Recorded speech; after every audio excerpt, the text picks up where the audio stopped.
bago nag-go yung game, parang sinasabi namin sana si Karen, sana si Trisha, para pagkakuwari may natalo kami sa madali na namin tanggalin. Kasi walang pagsisising magaganap.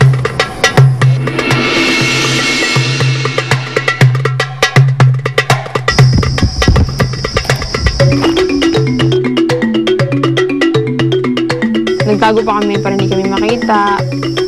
Meron pang nangyayari no, na like may usapan na nagaganap na kung sino man ang pumunta dito at matalo tayo sa immunity at pupunta tayo sa tribal council, dapat natin siyang tanggalin. You have to keep in mind, whoever shows up here, when it comes down to it, they already have alliances of their own tribe. Parang hindi namin magawa. Which is meron na nga kaming lamat sa dalawa naming kasama na parang kung maging alliance kami, parang hindi totoo, parang plastikan lang. Nag-usap kami na kung anumang mangyari at matalo man tayo sa mga challenge, kami na yung alliance.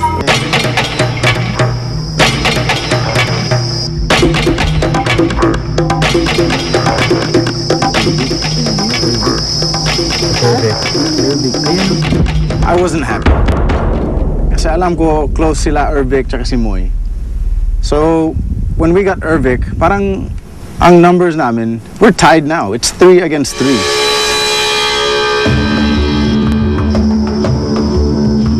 Parang nagulat ako kasi I was expecting a weak member like Karen or si Trisha or si, one of those. Kung si Ervic ang dinadala. Kung sa amin ni Aaron, parang naging happy kami kasi kung si Ian, hindi namin siya, at least may kakampi kami na, kumbaga, kung magtanggalan man, kung matalo man kami sa mga challenges ng immunity.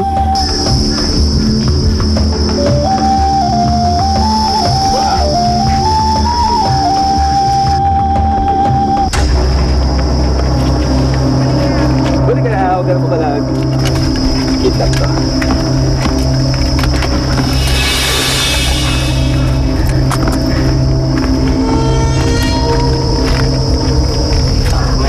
Sabi nila kasi nung paglapit nila sa kidnap, huwag kang tatakbo, gano'n. So nagpahuli na lang ako. Spam, maling. Ervic came along with us with no problem. Sabi niya, okay lang sa akin. May mansion naman kayo. Sa Sarmi, walang shelter. So okay, sige, sasama ako sa inyo. Kidnap ka na. Okay lang, maganda bahay niyo.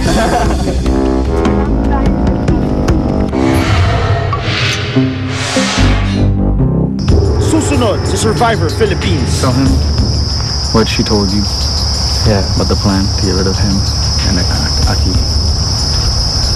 But, and I also want to look out for Ervic though, because last night I told him, I was like, just watch your back before you left camp. How close are him and Moy? Did you just see what happened? He's like, Mommy. Nagpaplano sila, nagpaplano na yung mga... Maraming plans dito. Sa feeling ko, ang kinakabahan ngayon si Michelle. Hindi siya nakakabahan dyan.